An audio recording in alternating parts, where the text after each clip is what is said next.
Bienvenidos a Ángulo Ciego, donde lo inexplicable se convierte en relato y lo oculto en voz. En este primer episodio nos acompaña Eduardo Dávila, campesino antioqueño, que vivió lo que muchos niegan pero pocos se atreven a escuchar. Voces que vienen del monte, luces que bajan del cielo, animales que no deberían caminar como hombres. En su vereda, el miedo no es un mito, es memoria. Prepárense para una conversación que desafía la razón y abre un nuevo ángulo de la realidad. Ángulo ciego. Lo que no se ve también existe.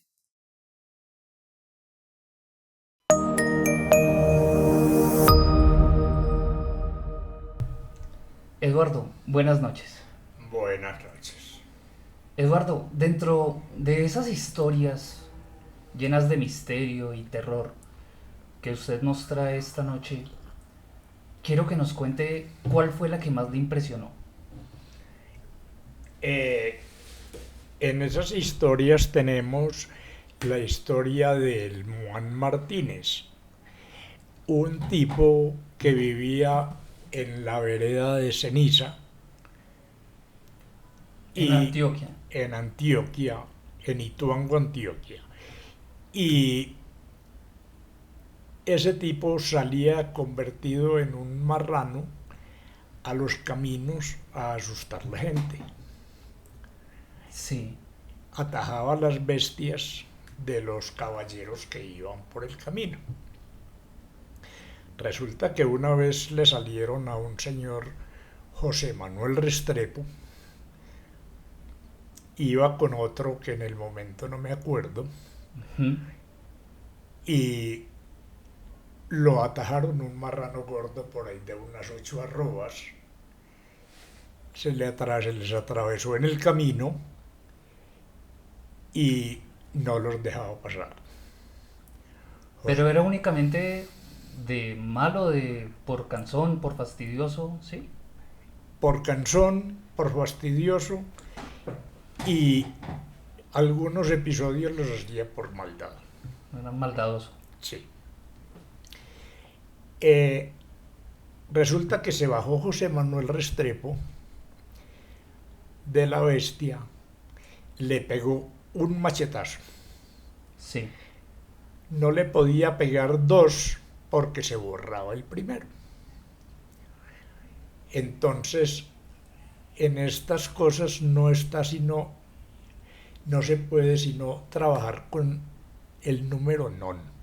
Los impares. Los impares. Uh-huh.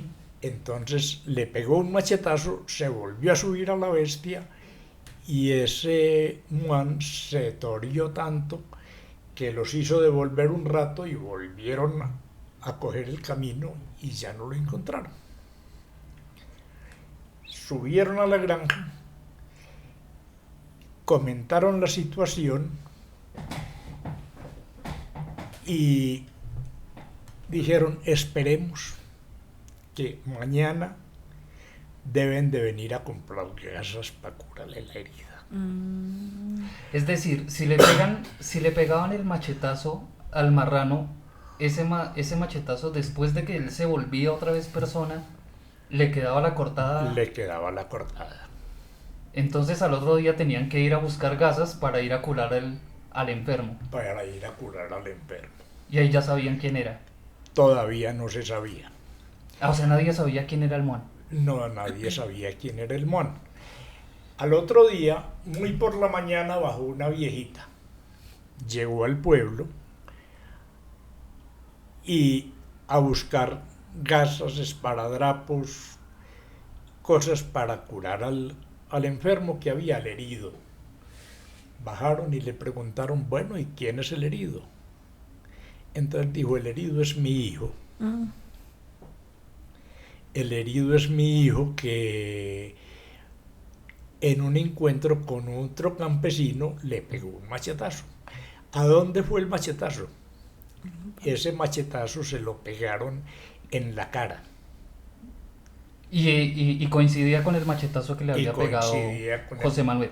Y coincidía con el machetazo que le había pegado José Manuel. Entonces el viejito a la señora compró su droga y se fue. Entonces ahí nos dimos cuenta que eso se trataba de el Juan Martínez.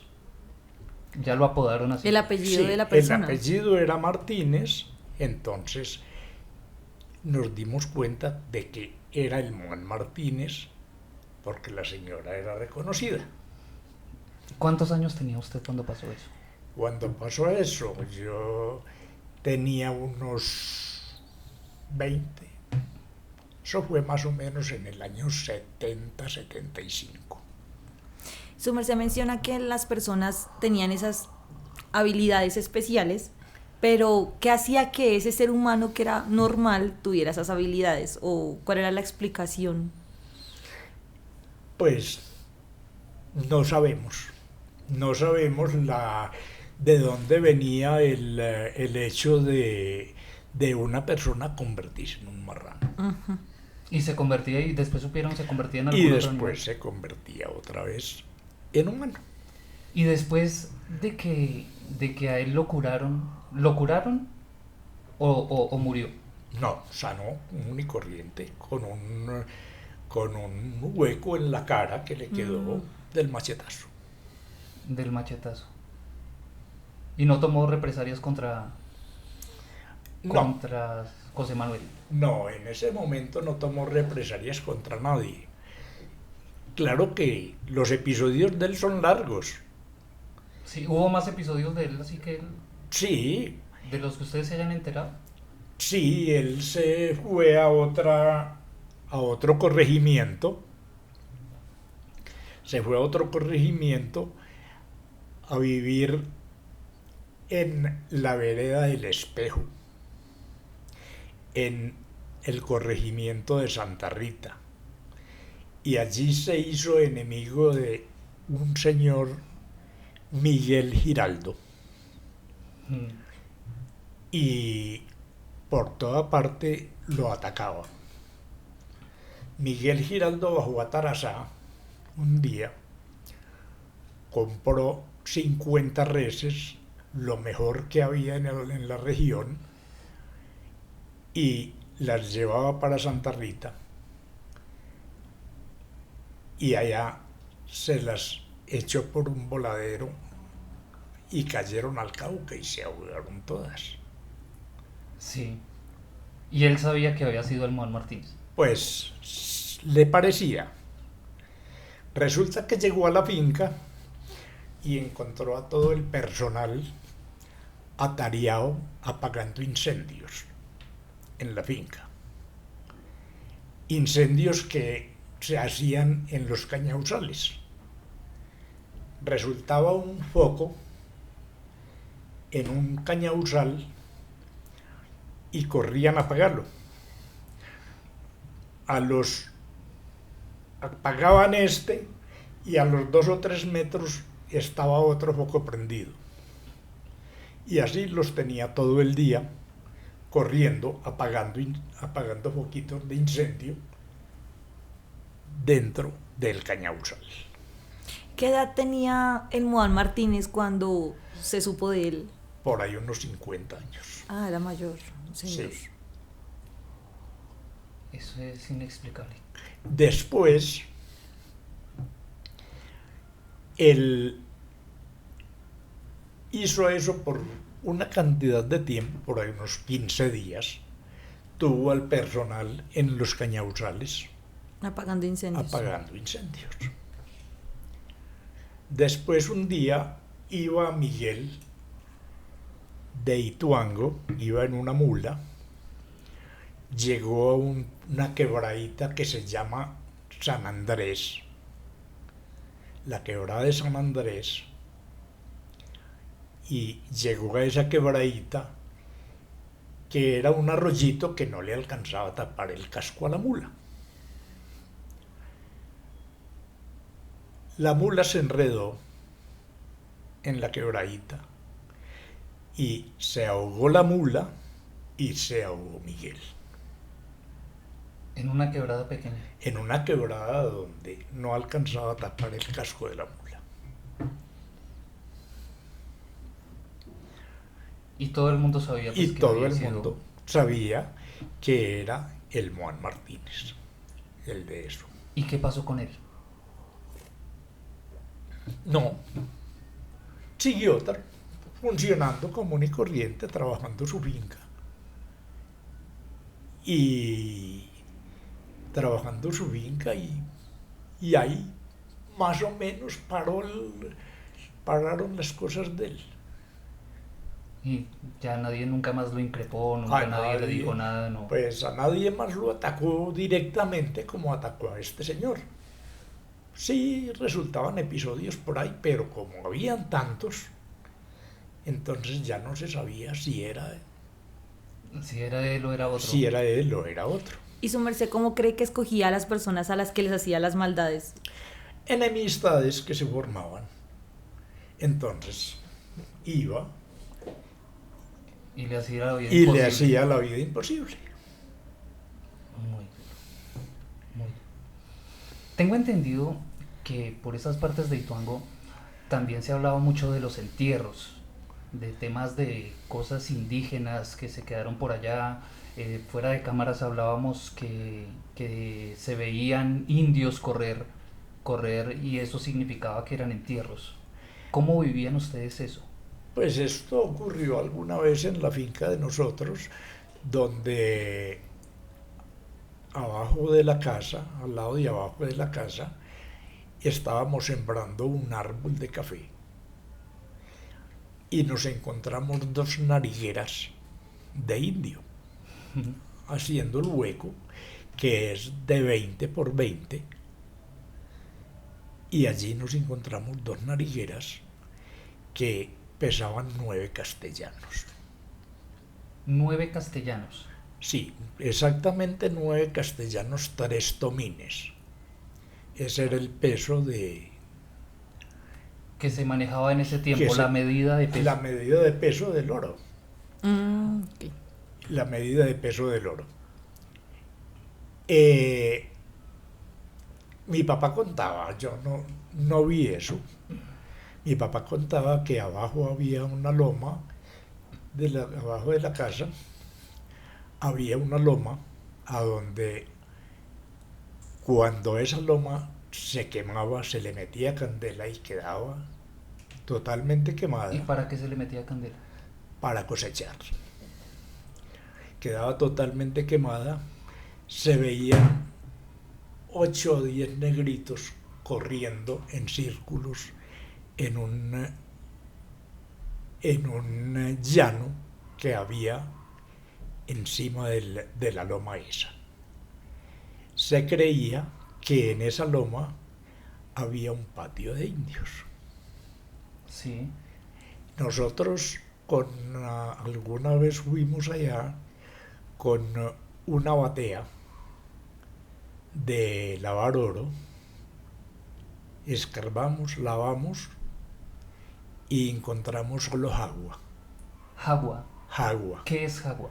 Jagua es un metal que anda con el oro, un metal negro que anda siempre que usted trabaja el oro, se pone a sacarlo en la batea, sale una arenilla negra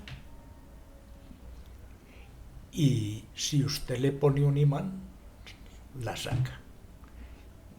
Sí, para limpiar. Como una tierra imantada. Una tierra, sí, imantada. ¿Y en ese lugar, digamos, ustedes escarbaron para ver qué había? No porque considerábamos que era un patio a donde podía estar, a donde decían que regaban el oro en polvo en el patio, que los indios regaban el oro en el patio. Entonces era muy difícil sacar algo de ahí. Y ahí digamos que ya no podían sembrar, o sea... Sí, se sembraba común y corriente. Los indígenas. ¿Supo usted o usted vio algún caso en el que se sacara algún entierro, o se sacara alguna huaca o algún tema indígena, algún entierro indígena? ¿Le tocó ver a usted algún entierro? No, se decía que de algunas personas que lo habían sacado. Claro que nosotros una vez hirniendo la tierra para hacer embolsados para café, encontramos por ahí unas 8 o 10 hachitas, hachas de piedra, que eran de los indios. Y había mucho tiesto. Se encontraban tiestos. Tiestos, vasijas, De barro. jarras. Pedazos de barro, pedazos de ollas de barro. Eso se encontraba allí. Hay una cosa que yo la había escuchado también así fuera de cámaras y tenía que ver con las brujas, que decían que había un modo precisamente de cazar la bruja para encontrar quién era. Sí, eso... Porque a usted también lo molestaron brujas. Sí, a mí me molestó. Yo una vez tenía una novia, la que fue mi esposa, y algún día me fui que yo estaba desyerbando para sembrar un guifaral. ¿Un qué? Un guifaral. Guifaral. ¿Qué es guifaral? Guífaro es un frijol que se llama guífaro. Ok. Me fui a hacer un arado para sembrar un guifaral. Había una casita que habían hecho, ya me tocaba pasar por ahí, pasé, y vi una muchacha y me dio por hablarle. Desconocida. Sí, una muchacha que recién llegaba allí. Y me dio por hablarle y le eché los perros a esa muchacha. Uno por ahí de unos 20 y tantos, no deja pasar nada que se le atraviese. Bueno, me puse a hablarle, me la conseguí de novia. A mí me faltaban por ahí unos 6 meses para casarme. Yo me fui a trabajar todos los días esa muchacha. Yo bajaba, me iba a trabajar, todos los días esa muchacha bajaba al corte donde yo estaba trabajando y me llevaba aguapanela con limón, que la llamábamos en ese tiempo agua chorreada. La llamábamos agua chorreada. Ella bajaba todos los días al corte y me llevaba el agüita chorreada. O sea, usted trabajaba en la tierra y ella lo trabajaba a usted. Pues sí, más o menos. Entonces, alguna vez bajé a hacerle la visita y llegó ella y me preguntó: oiga, ¿a usted no lo molestan las brujas? Uy, Fue directo. qué miedo. Entonces yo le dije, ¿acaso es usted bruja? Y me dijo: ¿usted qué cree? ¿Usted qué cree? Yo vengo de Tarazá. ¿En Tarazá hay muchas brujas? Mucha bruja. Aún. Sí. Yo vengo de Tarazá. Y yo le dije: ah, qué bien. Me interesaría aprender. Me dijo: cuando quiera le enseño. Yo salí, me fui y no volví donde ella. No, su merced es muy valiente. Enfrentarse a una bruja. Yo salí, me fui y no volví donde ella. No, pues ¿quién vuelve? Al poco tiempo yo me casé. Y un día, como a los 2 o 3 días, subió la familia de mi esposa a hacerme la visita y yo me acosté. Aparte, les dejé una pieza a ellas para que charlaran y Una visita. Y yo me acosté aparte. Me acosté encima de un cuero de res. Y toda la noche se pasó tocándome el cuero. Yo no le paré bolas. La dejé que tocara. ¿No le daba miedo? he sido poco miedoso. Mm. De pronto se me encaramó encima y me oprimió la respiración. Eso sí lo había escuchado también, que las brujas cuando se paran encima, se le dice coloquialmente se subió el muerto, o aquí se dice se subió la bruja. ¿Con qué fin lo hacen ellas y cuáles son los síntomas para uno saber si se le ha subido una bruja? Pues eso no lo sé. Pues los síntomas son que usted queda inmóvil. Consciente. No, consciente e inmóvil. A donde va a hablar y no puede hablar. Pero no está dormido. No está dormido, sino que está uno consciente, pero no puede hablar. Eso me ocurrió a mí. Entonces, como yo sabía que en la otra pieza siguiente había gente que eran muy miedosos, no quise hacer ninguna escaramuza para que de pronto ellas no oyeran. Por ahí a las 3 de la mañana, que ya consideré yo que esa gente estaba durmiendo, le dije yo, váyase de aquí, vieja hijo de tantas, no me joda. Sí. Entonces todo el mundo arrancó de la otra pieza, me llegó a la mía y me dijo, no, usted lo está molestando una bruja, ¿cierto?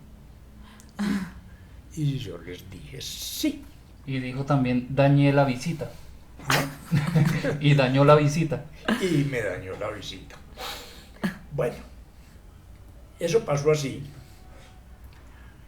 Después de eso, pues mi mujer vivía con miedo en la casa. Vivía con mucho miedo en la casa. Algún día estábamos acostados durmiendo cuando la sentí que cayó. La casa era muy grande y la sentí que cayó en una esquina de la casa. Y empezó a caminar por el techo. Y se paró. Pero pues en una finca un animal, ¿no podía ser un animal? Pues podía ser. Entonces yo me levanté, cogí una aguja, la clavé en la puerta, en una endija de la puerta, con el ojo para adentro, le colgué un hilo y me acosté. Y le dije, a ver, ¿por qué no acaba de arrimar? Ahí mismo. Otra vez empezó. Eso no lo hace un animal. Otra vez empezó a caminar. Mi esposa no la llamé más. Y yo, aguárdese, que ya no nos va a hacer nada. Déjela que llegue. Siguió hasta que llegó al frente de la cama de nosotros. Y ahí se partió. Entonces le dije yo, ¿por qué no baja, coge un poquito de destino y me ensarte esa agujita que tengo en la puerta? Ensártemela. Ahí mismo cayó al piso. Ahí mismo sentimos que cayó al piso. ¿Ella tenía que ensartar la aguja? Sí. ¿Por qué? Porque yo la mandaba. Yo era el que mandaba en ese momento. Okay. Pero, digamos, en esa condición de, por decirlo así, desdoblamiento, que es la bruja, porque la bruja es una persona, ¿no? Sí. En esa condición de desdoblamiento, ¿ella está obligada a hacer todo lo que usted diga? Todo lo que yo diga. ¿Y su merced cómo supo eso? Pues sabía cosas que la gente, truquitos que la gente tiene para eso. Cuando ella cayó, mi esposa del mismo susto encendió la linterna y la bruja se voló. Voy a ver la aguja y había arrancado la aguja de la endija en que estaba y estaba en el piso. La aguja estaba en el piso. La aguja estaba en el piso. Ahí fue donde me di cuenta que sí iba a insertar la aguja. Y bueno, ¿y ahí qué hubiera pasado si sí hubiese sucedido? Ahí la había podido yo amarrar. Okay. Sí, porque la aguja, recuerda que la aguja tiene el ojo para adentro. Entonces ella nunca va a poder insertar el hilo en la aguja, porque la aguja tiene el ojo para adentro y no es posible. Okay. No es posible. Entonces allí ya me tocaría a mí, ya si yo la hubiera llegado a coger el espíritu ahí, no colgarle una camándula, un escapulario, cualquier prenda religiosa, y allí la tenía yo hasta que yo quisiera. Pero no sucedió. Ahí me dejó de molestar. A lo que supo que si vuelvo me va a amarrar. Me va a amarrar.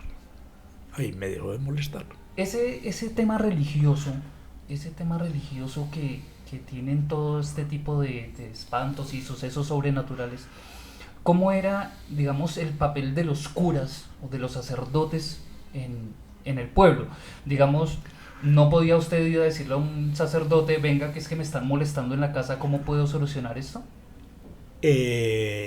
Pues eso sí, iban y les rezaban misas y regaban agua bendita y hacían mucha cosa, pero habían fuerzas que no permitían las cosas. Por ejemplo, en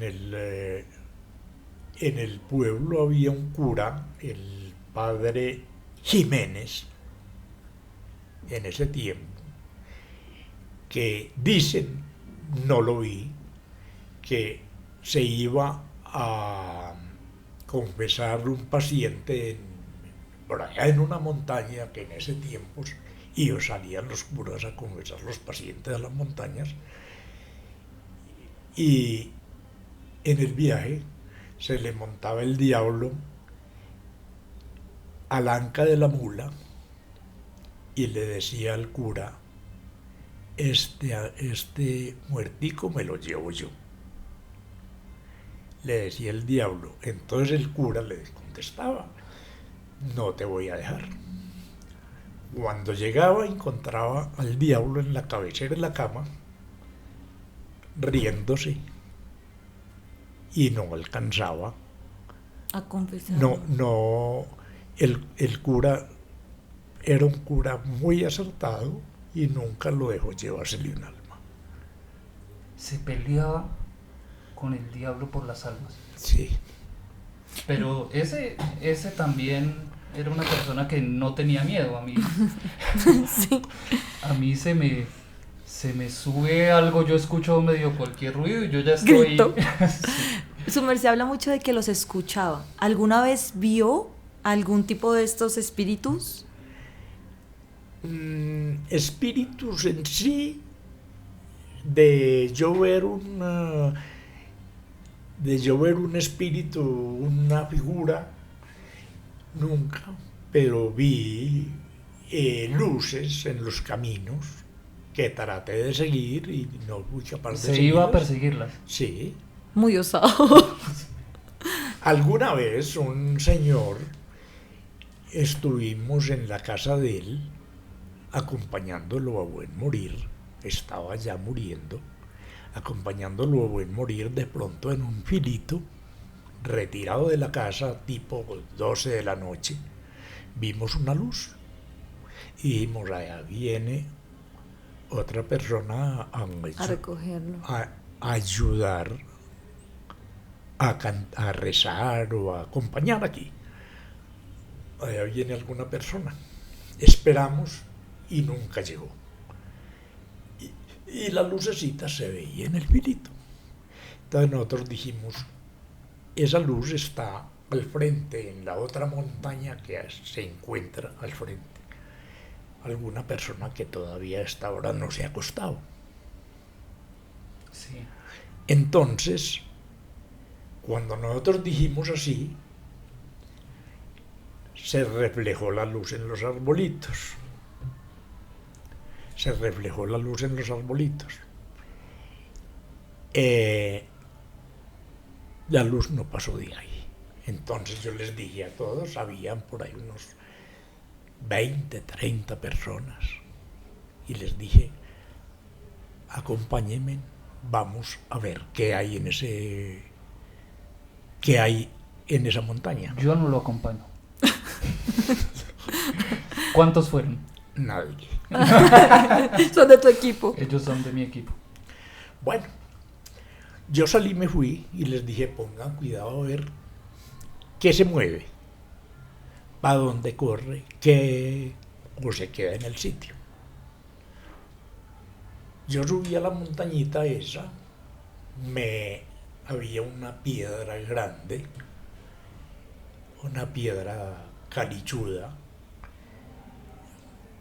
y estaba esa piedra ahí, estaba lloviznando. Me senté en la piedra, me puse a fumarme un cigarrillo, me fumé el cigarrillo en la piedra, esperando a ver qué oía, qué sentía, pues sabiendo que el otro se estaba allí muriendo. Bueno, no vi nada, me devolví para la casa.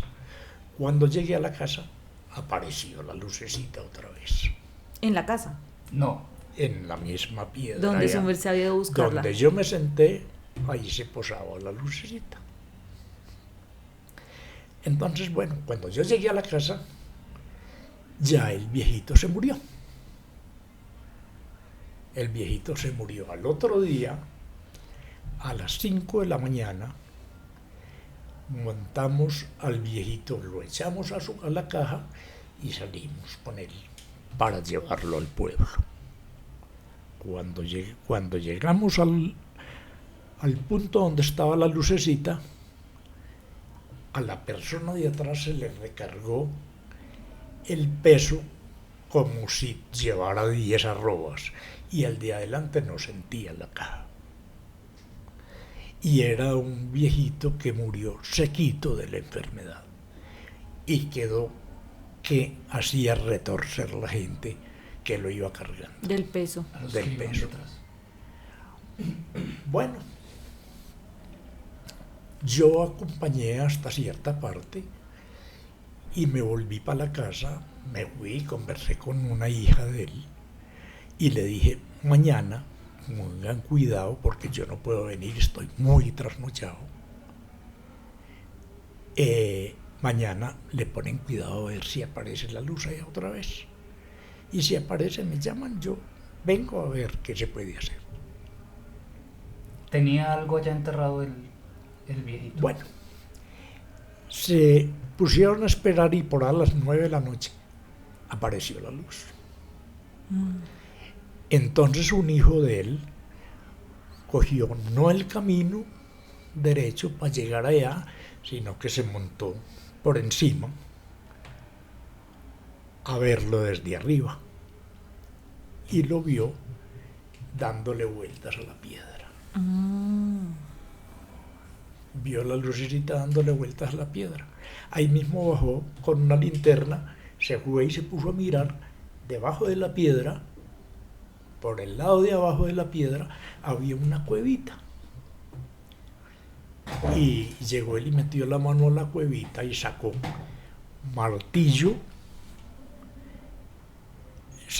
martillo, un desgrapador, grapas, alambre, que era con el que él salía a tapar portillos en los potreros. El muerto.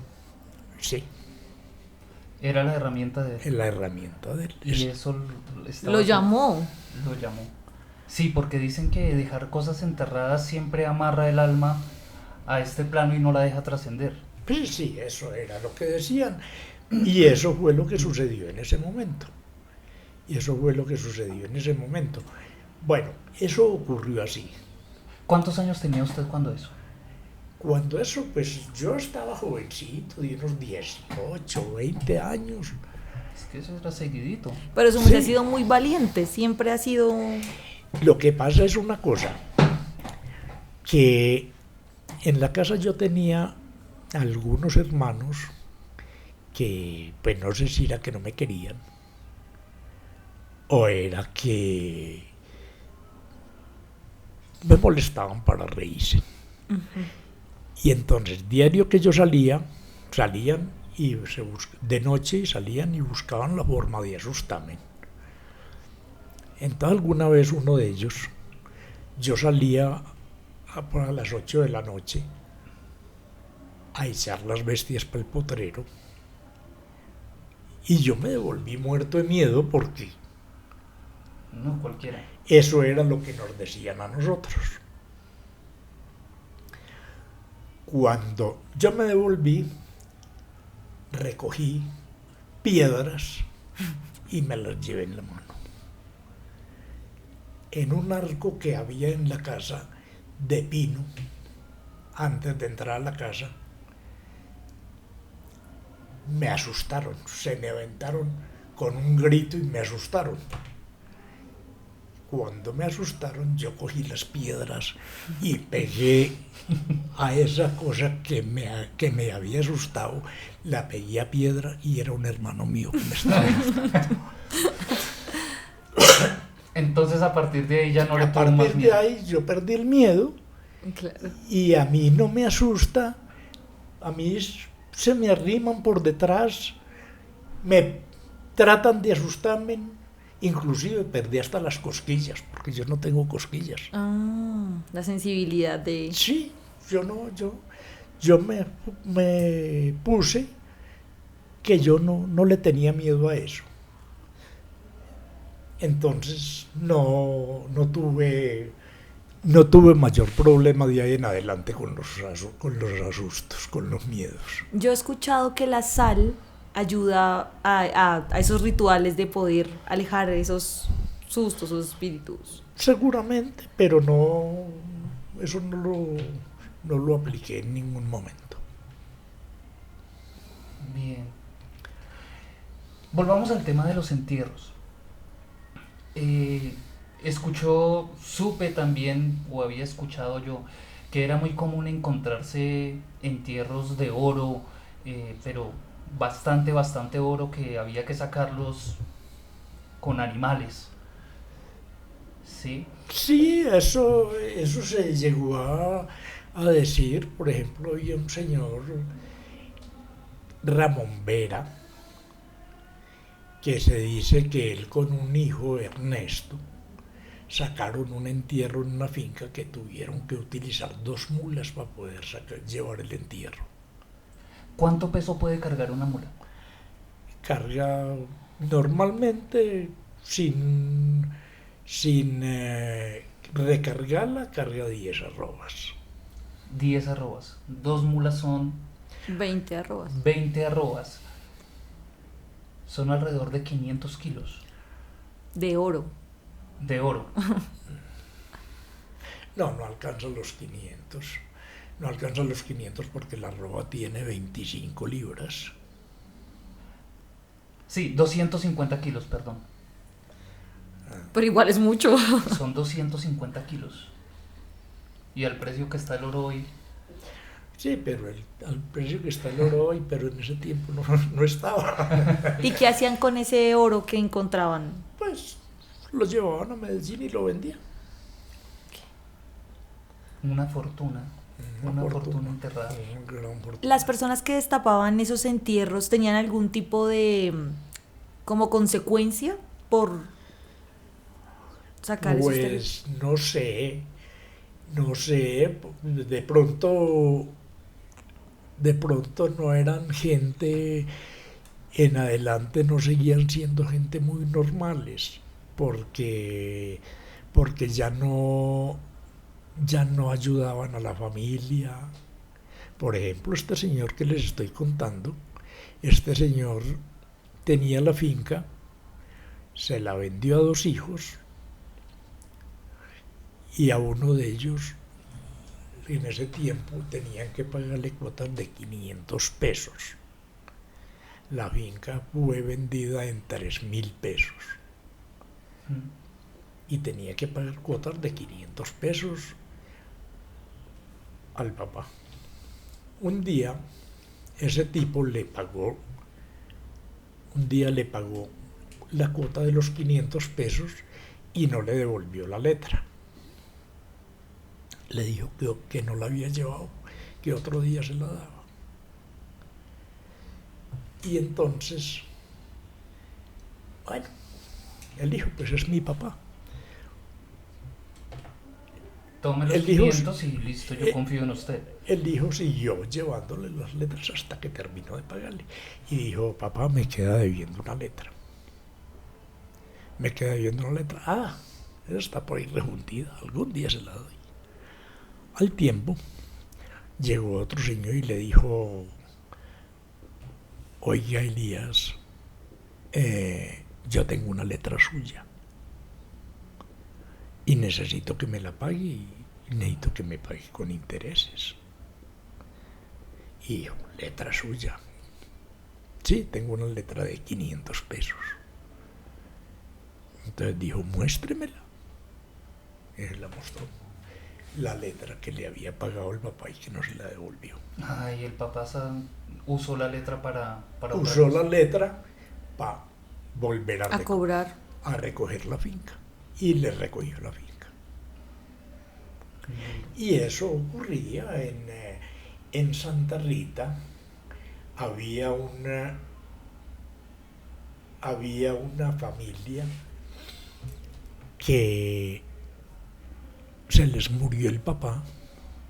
El papá iba diario todos los días se perdía por la noche y se iba para una quebrada.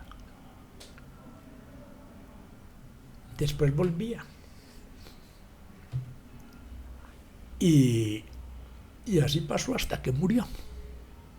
Después veían la luz atravesar el camino y llegaba a la quebrada a un palo de gárgara. Gárgara. ¿Otro árbol? Un árbol que se llama gárgara. Llegaron a ese árbol de gárgara. Allí llegaba la luz. Entonces se pusieron a sacarla. Entonces cuando ellos empezaron a sacar el entierro, empezó a llenarse de gallinazos el árbol. De gallinazos. Como chulos. El mismo Chulos, chulo. sí. Que conocemos acá en chulo. Empezó a llenarse eso de gallinazos. Toda la gente se iba. Un día llegó uno y dijo, pues, no sé, pero yo me saco ese entierro porque me lo saco. Salió y se fue, llevó 3 mulas aparejadas, porque no sabían cuánto había. Llevó 3 mulas aparejadas y se puso a excavar en el árbol de gárgara. Sí. Cuando ya no aparecieron los chulos, sino que salían del hueco que él estaba haciendo. Salían los chulos del hueco. Sí, salían los chulos del hueco que él estaba haciendo. Entonces él espantaba a los chulos para un lado y para el otro, tenía las mulas amarradas más abajo y espantaba a los chulos para los lados hasta que vio la punta de la caja, el cajón que había lleno, quién sabe de qué sería. Entonces él cogió la punta del cajón por encima de los chulos, espantando chulos y sacando la caja. ¿Menguaqué? Sí. Cuando de pronto le dijo una voz en el árbol, te lo vas a sacar, pero no te lo vas a gozar. Hoy. Los árboles ahora hablan. En ese momento yo me muero. Yo suelto. Sí, él soltó y se fue. Cuando se fue ya no encontró mulas por ninguna parte. Habían reventado los cabestros y se habían ido. Te lo vas a sacar. Pero ¿Y no qué, te lo qué vas a había gozar. arriba? ¿Qué fue lo que le habló? Cuando eso le habló, miró para arriba y venía una calavera colgando de para abajo en el árbol y los gallinazos picándola. Los gallinazos picando la calavera.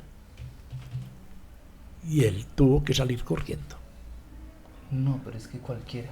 Los animales igual presienten cosas, ¿no? Porque las mulas también, pues, se fueron, o sea... Sí, ¿cómo es ese tema con los animales, con las bestias que usted llama, caballos, mulas, burros? ¿Cómo es el tema de esos animales con lo sobrenatural? Porque he entendido que ellos son muy sensibles a ese tema. Sí, hay unos casos muy, pues, que una bestia donde encuentra algo sobrenatural no pasa. No la pasa a uno. A mí me pasó una vez saliendo de la granja, por a las 11, 12 de la noche, en una mulita. Iba yo y en un punto que llamaba La Planta, que era donde estaba la planta de la luz del pueblo, ahí se me resistió la mula y no fui capaz de pasarla. Tuve que devolverme a amanecer en el pueblo.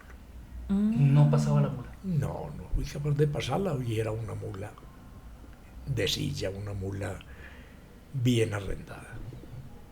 Y no fui capaz de pasarla. Pero no hay forma ni pegándole ni nada. No. Se detiene y no... Y le corcovea a uno y le hace lo que sea, pero no la pasa. Extraño ese tema. Presienten cosas también. Sí.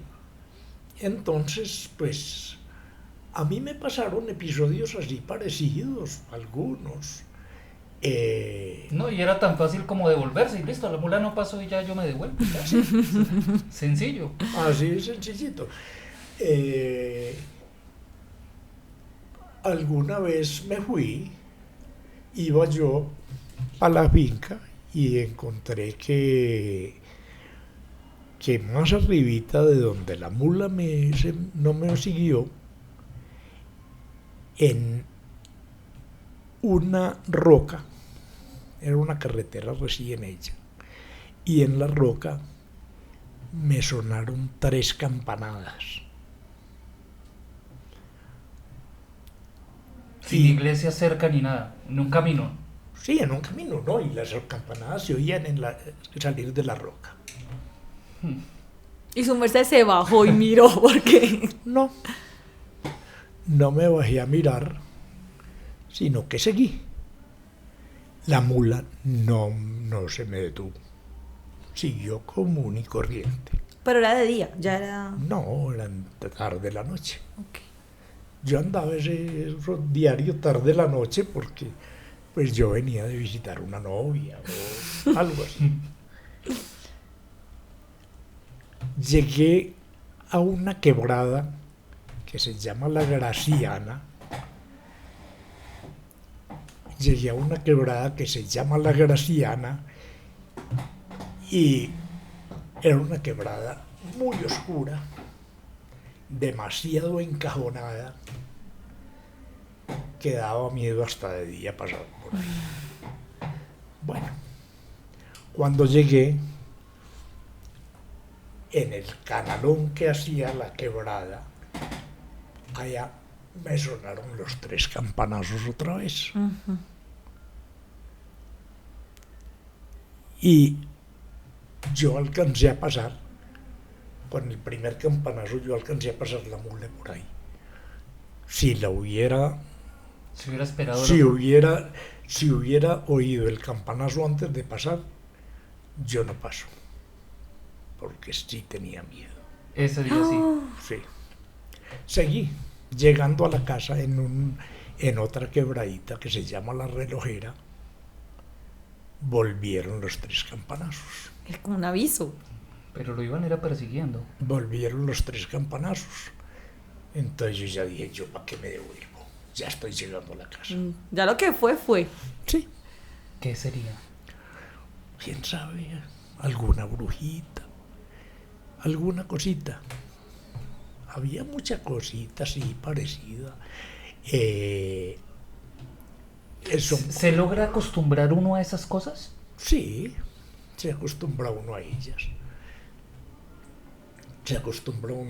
Alguna vez había en la salida de la granja, ya no para la finca nosotros, sino para un punto que se llama El Mandarino,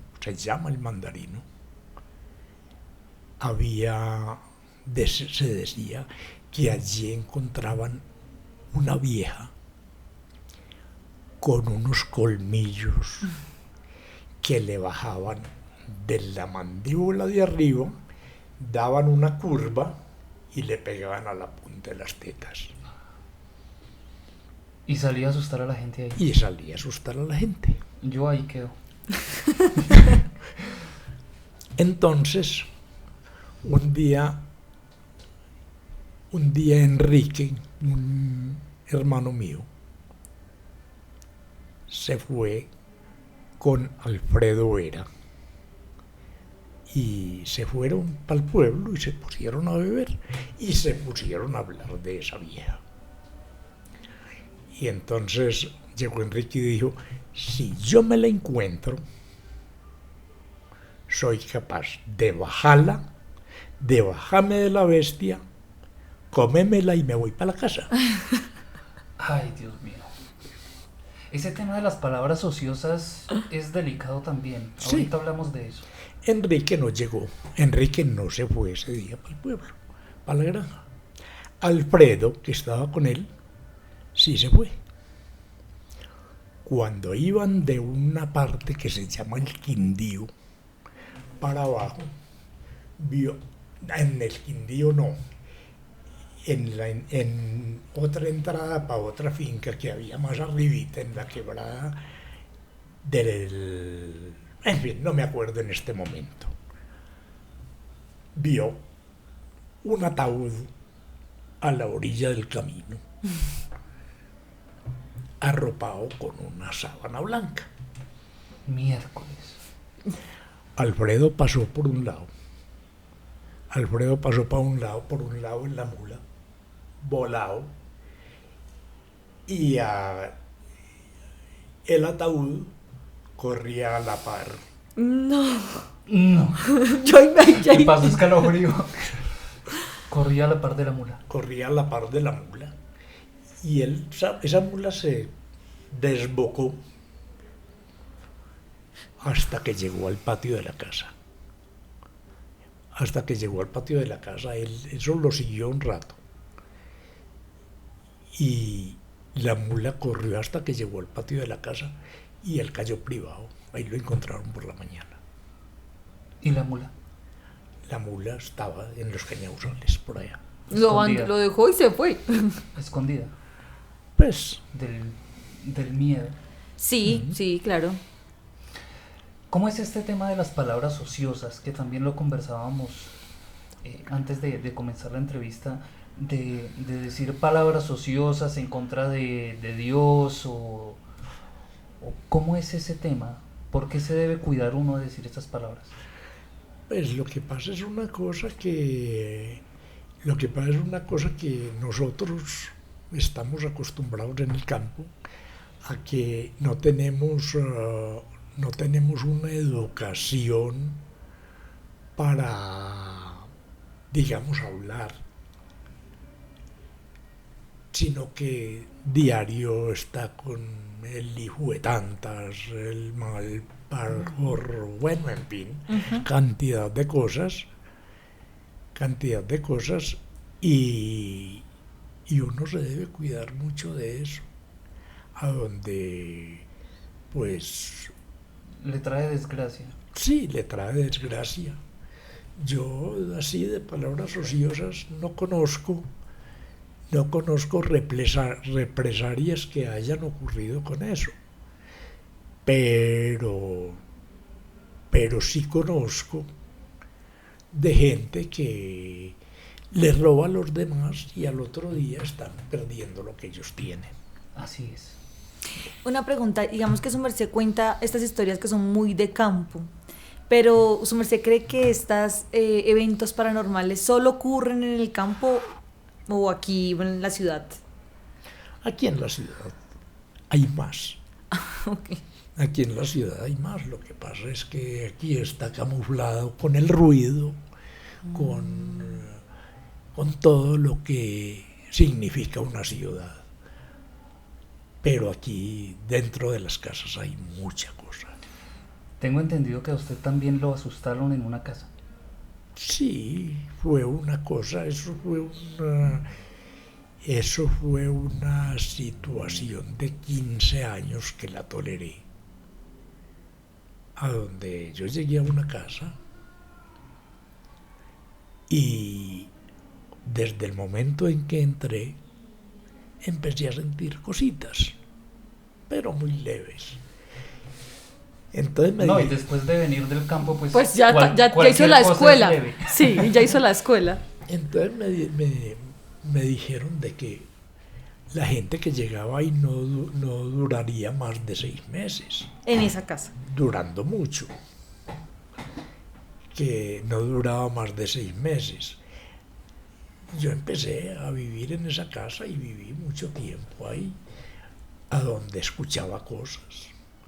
Se veía gente andar por los pasillos de la casa. Los que yo trabajaba en un tallercito y me decían, adentro hay un señor con un sombrero sin copa.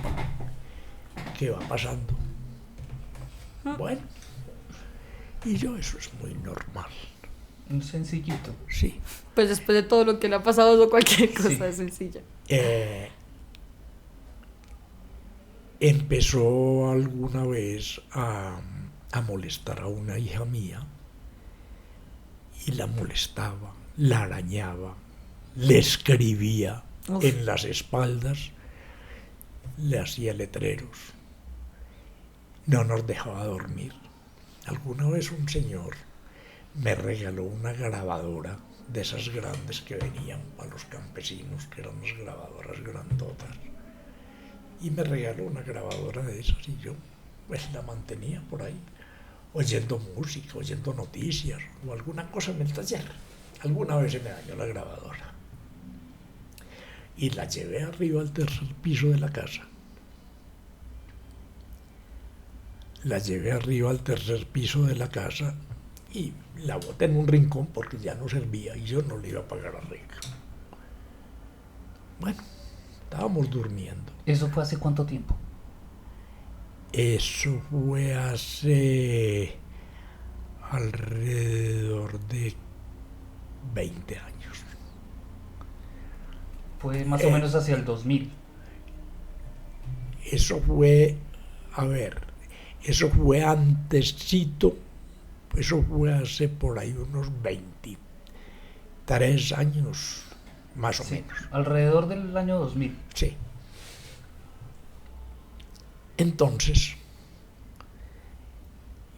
estaba yo cuando de pronto oigo la grabadora que se prende a todo volumen. Se prendió a todo volumen, me levanté, fui a apagarla, de ningún tornillo apagaba. Voy a ver, no estaba conectada a la electricidad. ¿Y qué se escuchaba? Emisora. Aguarde. Voy a mirar las pilas, no tenía pilas. Entonces, era una música diabólica que estaba sonando en esa grabadora. Y apagarla por ningún lado. Y apagarla por ningún lado. ¿Qué me tocó hacer? Cogerla, estrellarla contra el piso, se despedazó, pero ahí dejó de sonar. ¿Qué tal? No, yo creo que ya no voy a tener grabadoras en mi casa. ¿Y eso fue lo único? No, mucha cosa, mucha cosa. Alguna vez empezó a molestar, nos hacía subir al tercer piso y bajaba, lo sentíamos bajando las escaleras, bajaba abajo y nosotros detrás. Y hágale, persígalo para un lado, persígalo para el otro. Y de pronto salí, me fui y subí detrás y llegué a la pieza mía. Sí. Cuando me encontré una muñeca encima de la cama. Una muñeca cachetona, muy fea. Y apenas me miraba y se reía. Una muñeca de plástico. Sí. Donde yo estaba mirando, ahí estaba la muñeca. Y riéndose conmigo. Es como una película de terror. Cogí la muñeca, por la ventana la boté a la calle. Y ya. Ese día dejó de molestar. Al otro día salgo yo a comprar el desayuno, a comprar algo para el desayuno, cuando me encontré un loco, Un indigente. un indigente, que iba con la muñeca esa ensartada en un palo de escoba. Ahí la llevaba ensartada. Y yo, aquel loco con una muñeca. Cuando él fue pasando y la muñeca fue dando la vuelta a la cabeza. Me hago tinta. Y me miraba. Pasó y me miró hasta que trastornó. Duro. Y eso ocurrió hasta que... Pero el tema de los ataques físicos hacia las personas que vivían en esa casa, ¿siguió? ¿O fue Una cosa que durante poco acabó tiempo? con la muñeca, sí. No, eso siguió y en algún momento me cogió a un hijo que tenía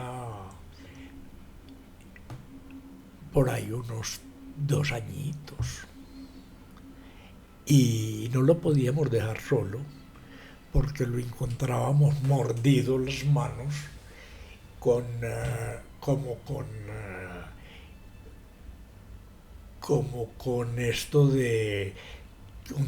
con lo que pega en papel, ¿Una grapadora? una grapadora, como que si lo hubieran enterrado, una grapadora así. Encontrábamos los ganchos por aquí, los ganchos por aquí, los huecos. Ujú. Y lleno de sangre y llorando. Donde quiera que lo encontrábamos, cuando lo dejábamos solo. Y teníamos que estar encima de él para que no ocurriera eso. Entonces nosotros le preguntábamos qué estaba pasando, que quiénes lo había mordido así. Entonces nos decía que lo había mordido la hermana santa. Decía así. Sí, eso nos decía él, que lo estaba mordiendo era la hermana santa. Eso ocurrió 4 o 5 veces. Algún día, después de eso, nació nació una niña de una hija mía, Una nieta. una nietecita nació y la muchachita tenía 2 o 3 meses. Es muy chiquita. La tenían cargada y le pegó, así teniéndola cargada, le pegó unas palmadas a la niña que le dejó los colorados. Sí. Hasta ese día ya se nos rehusó la copa. Y No, pues. dijimos, Pero se aguantaron un montón. ¿Cuánto tiempo duraron en esa casa? 15 años más o menos. 15 años. Sí. Entonces dijimos, bueno, vámonos. Íbamos a buscar casa para dónde irnos. Sí, conseguíamos casa. Cuando ya nos íbamos a ir, nos llamaban. No venga, que la casa ya se arrendó por otro lado. Y no nos dejaba salir de ahí. Entonces yo en el negocio lo había cambiado de taller a una cafetería. Tenía un negocio en la misma casa. Una especie de cantinita. Ese día, habían 2 mesas con gente. Una en un rincón, la otra en el otro.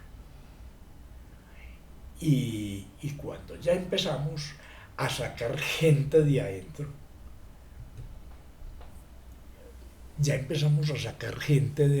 de la casa que se estaban ahogando porque el aire era demasiado denso. ¿Se ahogaba la gente dentro de la casa? Sí, se estaban ahogando dentro de la casa. Entonces empezamos a sacarlos para la calle. Y de pronto las botellas de cerveza que habían en esta mesa y las que habían en aquella se levantaron y se pegaron en el aire. A romperse. Se estallaron. ¿Y todo eso lo veía la gente, ustedes, Sí. los que estaban en la casa Y los que estaban y afuera? los que habían de soperos en la calle también. Qué miedo. Entonces, lo único que tuvimos que hacer fue salir, coger un carro, montarnos y irnos a buscar a dónde amanecer. Esa noche, esa tarde, tipo 3 de la tarde, salimos todos de la casa. Yo tenía que cerrar el taller y tenía que cerrar la casa. Y me tocaba por dentro. ¿Quién cierra? No, yo no, yo. Soy la primera que me voy. Entonces yo entré, me puse a cerrar puerta por puerta. Cuando de pronto se me pegó de aquí del pantalón, me chillaba, jalándome, que no me fuera. Y entonces me senté en un taburete con él ahí pegado y le dije yo, bueno, a ver, ¿qué es lo que quiere? Usted nos está echando de aquí y no quiere que nos vamos. Pero No, usted, ¿devolverse a hablarle? ¿O quedarse a hablarle más Por él bien? ya había hecho la escuela, o sea. No. no, pues ya yo hablaba con él común y corriente, pues hablaba y no me contestaba, pero yo Sabía que lo escuchaba. entonces ya me paré de ahí del taburete y yo le dije, bueno, entonces, si eso es así, no me joda más. Y volví la pata y lo sentí Cayó. que le pegó a la pared del brete. Y arranqué y me fui, cerré y me fui. Y no volvieron a entrar a esa casa, imagino. No, yo seguí yendo a trabajar. Yo seguí yendo a Pero trabajar. no siguieron viviendo ahí. Ah, no, ya no era cuestión, ya era el peligro de los niños que estaban sufriendo con él. Sí. Su merced cuenta estos relatos y cuando hizo referencia a los niños ya empezaron a vivir eso. Su merced recuerda cuál fue el primer episodio de su edad que haya vivido similar. Sí, pues, ¿qué le digo yo? Nosotros somos gente, o no sé qué nos pasaba a nosotros, en la finca nos molestaba un moán también, Un moán. sí, nos molestaba un moán, llegaba y se sentía alguna vez en un 3 de mayo. Llegó 3 de mayo es día de la Santa de la Cruz. Santa Cruz. Un 3 de mayo llegó un señor muy rezandero del pueblo, estaba amaneciendo en la casa de nosotros y dijo, bueno, vamos a rezar los 1000 Jesuses. Vamos a rezar los 1000 Jesuses. Y él empezó a encorar los 1000 Jesuses. Empezó a encorar los 1000 Jesuses, arrodillado, y cuando comenzó a caerle bollos de rata en la cabeza.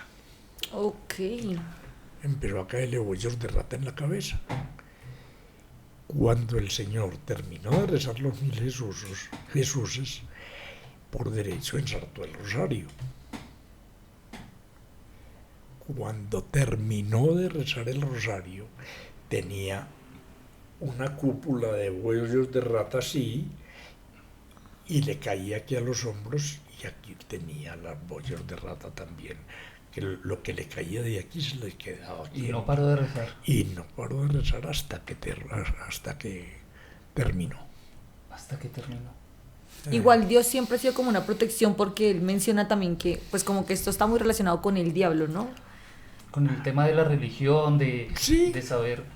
Entonces, usted dice, digamos, pues bueno, ya está claro, pero usted sabe que hay algo más allá, que hay algo, una forma de trascender. Pues yo digo una cosa.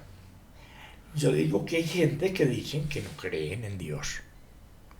Hay gente que dicen que Dios no existe.